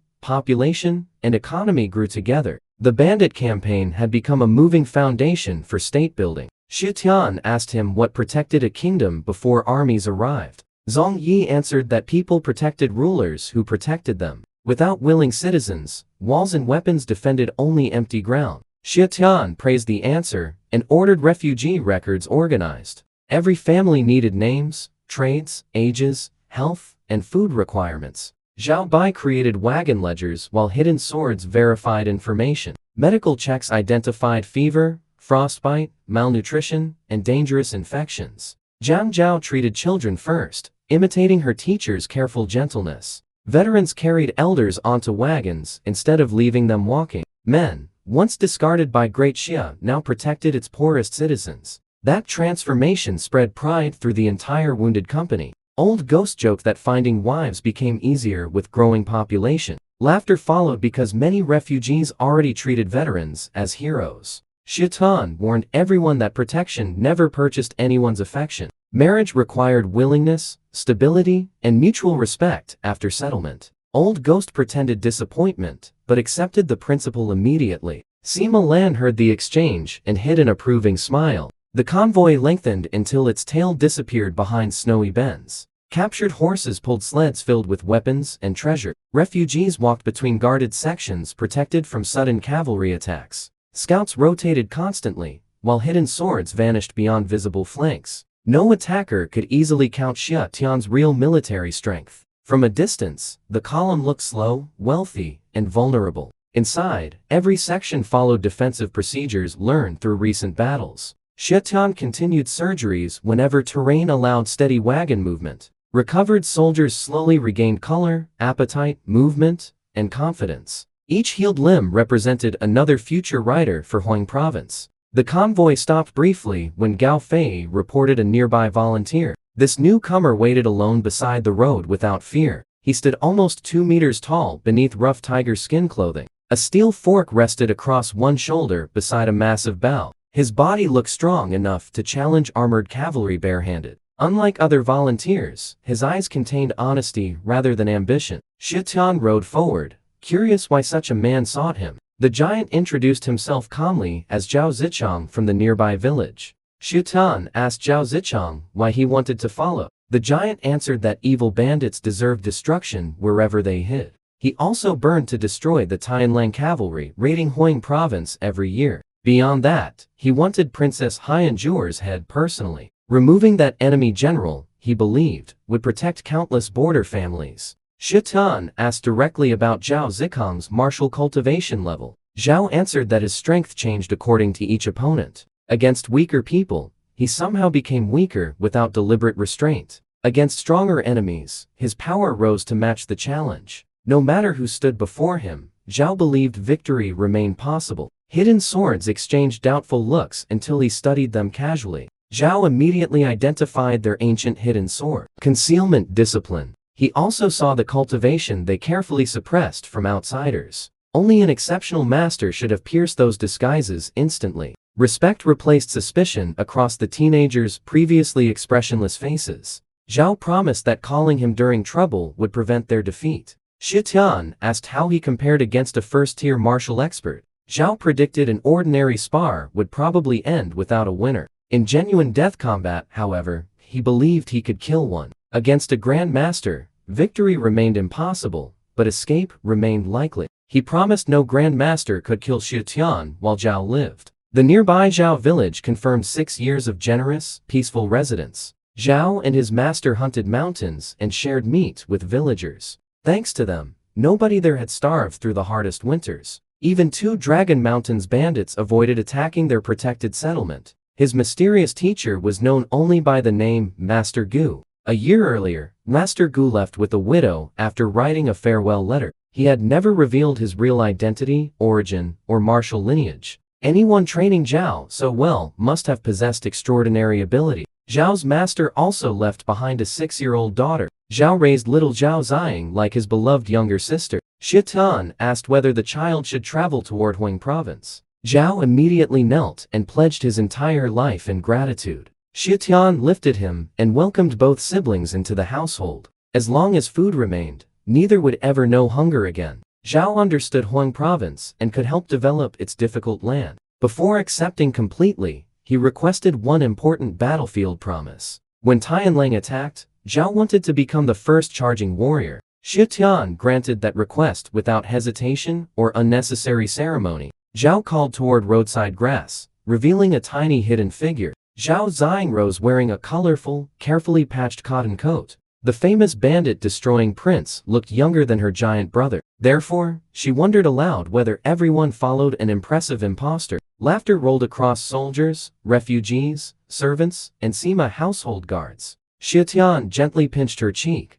strengthening her accusation playfully. She complained that real princes should never tease suspicious investigators. Sima Lan approached, lifted Ziying, and offered carriage space. The girl stared, because riding inside such luxury seemed impossible. Xia Tian assured her she belonged wherever the household traveled. Ziying accepted and called him a good older brother. He promised to work harder and become an even better one. Zhao Zicheng watched Sima Lan caring for his sister naturally. He recognized the prime minister's daughter and felt overwhelming gratitude. Sima Lan had understood Xia Tian's intention without receiving instructions. The household now contained another powerful warrior and one cheerful child. Their convoy began moving again beneath brighter afternoon light. Then the entire front section stopped without warning or signal. Gao Fei galloped backward, carrying a vivid handprint across his face. A black-dressed woman blocked the road and humiliated both commanders. She slapped Gao Fei aside before capturing Liu Shu alive. Now, she stood on Liu Shu's back with a sword nearby. The stranger demanded Xia Tian appear or watch his commander die. Xia Tian mounted immediately and ordered Zhao Zicheng beside him. Zhao ran alongside the horse without losing speed across uneven ground. Soldiers tightened formations while Sima guards protected the refugee wagons. Hidden swords disappeared, spreading through snow and roadside trees. Ahead, the woman in black pressed Liu Shu into frozen earth. Her blade remained close enough to open his throat instantly. She asked whether the veteran feared death beneath her control. Liu Shu answered that every veteran there had already made peace with death. The woman laughed because sealed AQ points prevented even suicide. Xia Tian's forces surrounded her using bows, crossbows, and concealed positions. He asked her name, purpose, and reason for threatening his people. Then he ordered her foot removed from Liu Shu's back. She studied Xia Tian and praised his appearance above the portrait. Her name was Yao Yao, and she controlled the black-clad assassins. One question would determine whether Liu Shu left alive. A pleasing answer would free him without further injury. A disappointing answer meant Xia Tian, Liu Shu, and everyone died. Her confidence suggested martial strength beyond previous assassination commanders. Xia Tian did not ask for the question or negotiate conditions. Instead, he offered his own life directly for Liu Shu's. Shock moved through every soldier, servant, refugee, and hidden guard. Liu Shu shouted that a commander's life could never equal royalty. He begged Xia Tian to remain distant and protect the greater cause. Xia Tian answered that birth did not create additional human lives. A prince and veteran each carried one heart, one breath, one death. Liu Shu had repeatedly risked everything to protect Xia Tian's household. Therefore, Xia Tian could risk himself to rescue Liu Shu. A leader accepting everyone's sacrifice must also stand before danger. Those words entered wounded veterans more deeply than earlier promises. They saw that brotherhood was principle, not recruitment language. Sima Lan supported Xia Tian instead of attempting to restrain him. She promised to hunt anyone who managed to harm her future husband. Xia Tian looked toward her and spoke softly about intertwined destiny. Sima Lan smiled while danger momentarily disappeared from surrounding faces. Jealous irritation flickered across Yao Yao's previously playful expression. Her fallen companions demanded blood, and Xia Tian's head carried reward. Xia Tian walked forward alone while every hidden weapon tracked Yao Yao. He stopped within her striking distance and calmly awaited judgment. Yao Yao watched Xia Tian approach without armor visible outside. Every step brought him closer to her sword and farther from protection. Xia Tian continued because abandoning followers would destroy every promise made. A ruler choosing safety over loyal lives would eventually stand alone. She reminded him that hatred, not curiosity, had brought her. Her companions died in forests, fortresses, and mountain traps because of him. Their blood required repayment, while the crown prince offered enormous reward. Xia Tian told her to strike if vengeance mattered more than answers. She blinked because he still had not asked for her promised question. Then Yao Yao thrust her sword toward his unprotected chest. Hidden swords tensed, ready to reveal every concealed position. Veterans raised crossbows, but Liu Shu remained directly beneath her. Sima Lan watched with controlled breathing and unwavering trust. Zhao Zichang stood nearby, holding two heavy iron staffs loosely. Yao Yao had not considered him important enough to study. Her blade accelerated with true Kai and crossed the final distance. Xia Tian stepped forward rather than retreating from the killing strike. He joked that she attacked before asking her supposedly important question. Yao Yao answered that hatred had already made questions unnecessary. The sword point struck directly over Xia Tian's heart with crushing force. A hidden iron breastplate waited beneath his ordinary travel clothing. Steel screamed against steel as Yao Yao's blade failed penetration. The impact still launched Xia Tian backward across frozen ground. His internal organs shook, and blood rose immediately into his mouth. The sword's tip snapped, proving the breastplate had absorbed death.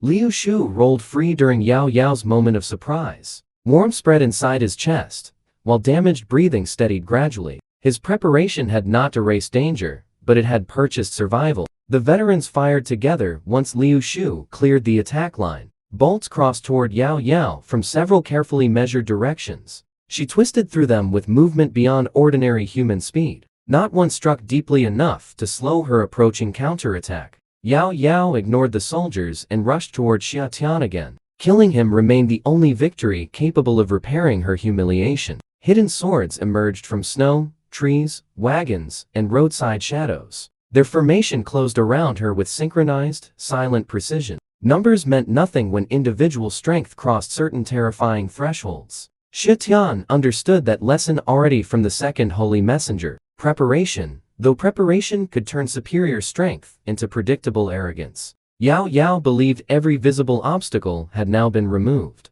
Liu Shu escaped, but his wounded soldiers could not threaten her directly. Sima Gu guarded the convoy and had not reached this confrontation. The mysterious white-robed woman was nowhere visible beside the road. Therefore, Yao Yao focused completely on the prince before her. She did not notice Zhao Zichang shifting one iron staff forward. Nothing about him resembled trained masters from famous martial schools. Yao Yao assumed another disposable guard was rushing forward to die heroically. She struck toward him without using her deepest technique. Zhao raised one iron staff and met the attacking weapon directly. The collision produced thunder across the silent, snow-covered road. Yao Yao's wrist shook while Zhao's feet remained completely planted. His raw strength carried internal force, deeper than she anticipated. For the first time, uncertainty entered her narrowed, furious eyes. She tried seizing his staff to control its enormous weight. The moment her palm touched metal, scorching energy burned flesh. Yao Yao withdrew instinctively as pain climbed through her fingers.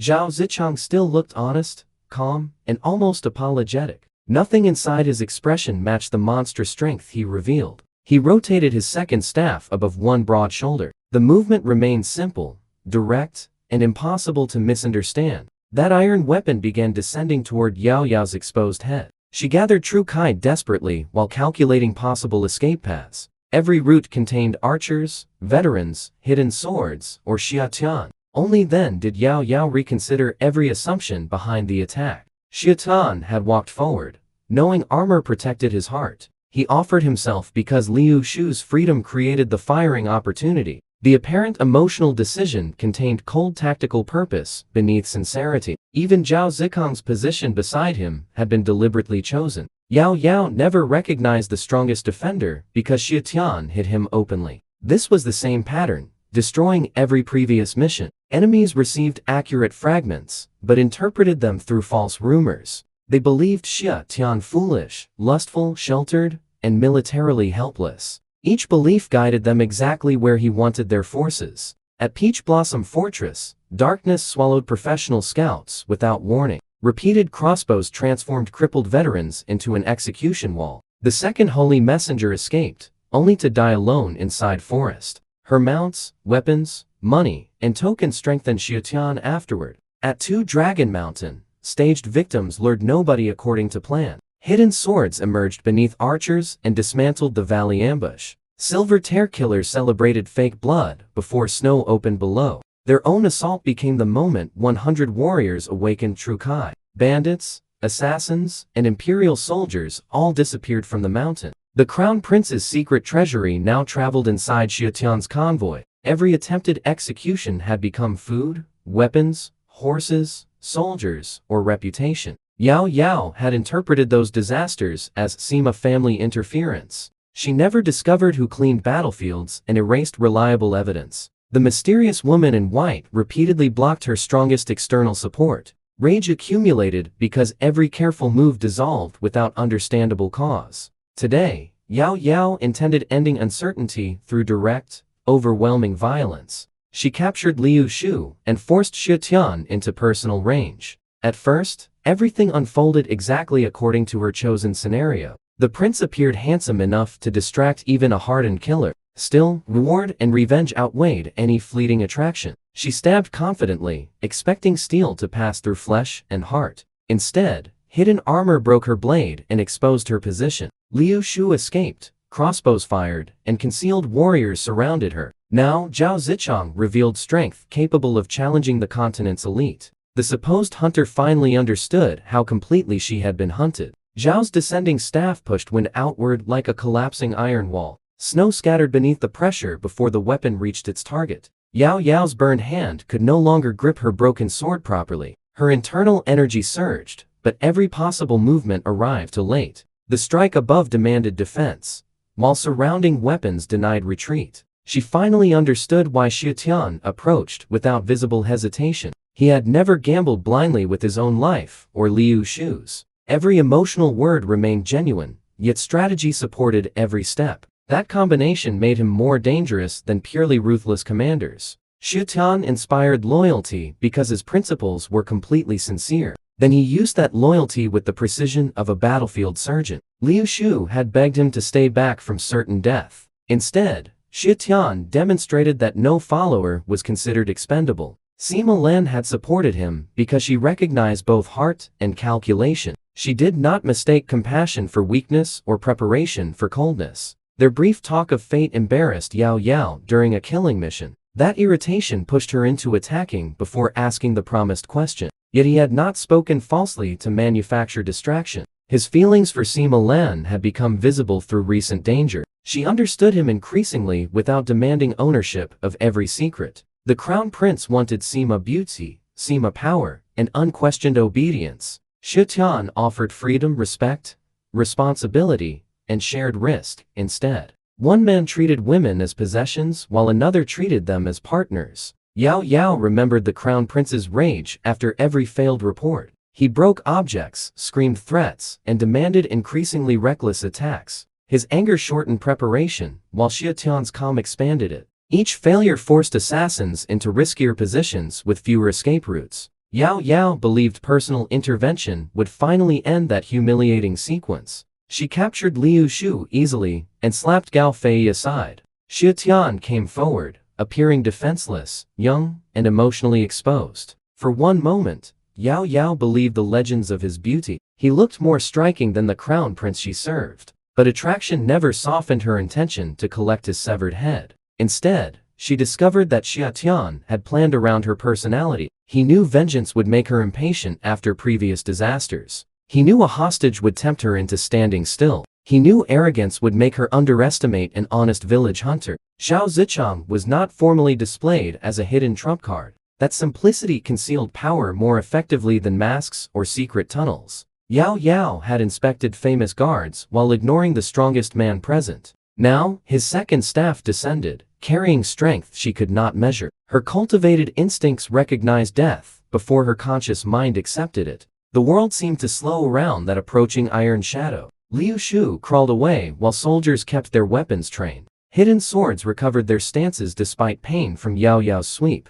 Zhang Zhao held medicine ready for Xia Tian's internal injury. Sima Lan remained near enough to witness, yet protected the larger convoy. Their safety depended on the prince standing within Yao Yao's reach. Captured treasure, grain, children, soldiers, and future dreams waited behind him. One failed calculation could destroy everything gathered since leaving the palace. Xia Tian had accepted that burden without allowing panic to control him. He watched Zhao's strike descend while medicine steadied his breathing. Blood still stained his lips from the breastplate's violent impact. That blood showed how narrowly preparation had separated life from death. Armor alone could not defeat Yao Yao, but it created one opening. Liu Shu used that opening. Archers widened it and Zhao closed it. This was Xia Tian's true strength before mastering internal energy. He combined people, terrain, timing, tools, and enemy emotion. No single advantage needed perfection when every advantage supported another. Xia Tian understood power as systems built from recognized human value. Discarded veterans became cavalry after someone saw their hidden experience. Starving orphans became future masters after someone ordered them to live. A lonely noblewoman became an ally after someone respected her freedom. Blacksmith fugitives became strategic assets after receiving protection and purpose. Refugee families became citizens after receiving food without losing dignity. Even failed assassinations became horses, weapons, money, and battlefield lessons. The crown prince kept throwing away resources. Xia Tian could transform. Yao Yao became the latest weapon sent without understanding its target. She remembered every clean battlefield and missing body from earlier missions. No reliable witness ever explained how her people died. It prevented assassins from learning Xia Tian's methods and adapting properly. The white-robed woman also appeared whenever stronger killers approached him. Yao Yao hated that invisible protector more after every humiliation. Today, however, the mysterious woman had not created Zhao Zichang. Xia Tian recruited him only moments before the confrontation began. His decisions transformed unexpected meetings into immediate strategic strength. Zhao joined because Xia Tian protected villages and condemned evil bandits. Loyalty built through justice provided protection that money could never purchase. Yao Yao finally saw why every mission against him grew harder. His force expanded after each attack, instead of weakening. His reputation attracted warriors, while enemy cruelty attracted only frightened tools. The crown prince commanded killers through reward, punishment, and wounded pride. Xia Tian commanded people who believed their own futures traveled beside him. That difference had already turned a doomed exile into a moving kingdom. Peach Blossom Fortress proved preparation could defeat superior martial artists. Two Dragon Mountain proved justice could become military and political strength. The Treasure Cave proved corruption eventually financed the person opposing it. The refugee convoy proved rulership began before reaching official territory. Now, this roadside battle proved leadership could risk itself without becoming reckless. She had not failed because fortune repeatedly favored Xia Tian. She failed because every rumor about him had been dangerously false. The useless prince understood warfare, medicine, politics, loyalty, and human weakness. He lacked true Kai, yet stronger cultivators repeatedly entered his designs. He appeared surrounded by broken people while quietly building exceptional power. The staff above Yao Yao continued falling through scattered winter light. Its iron surface reflected her widened eyes and final understanding. She stood one breath away from the death she had brought to others. Behind Zhao Zicheng, Xia Tian remained injured but completely unbroken. Every enemy had called him prey until their traps closed backward. The exiled prince had survived because preparation always defeated careless arrogance. His followers no longer saw a doomed royal, but their future sovereign. For the first time, Yao Yao understood that Xia Tian had never been prey.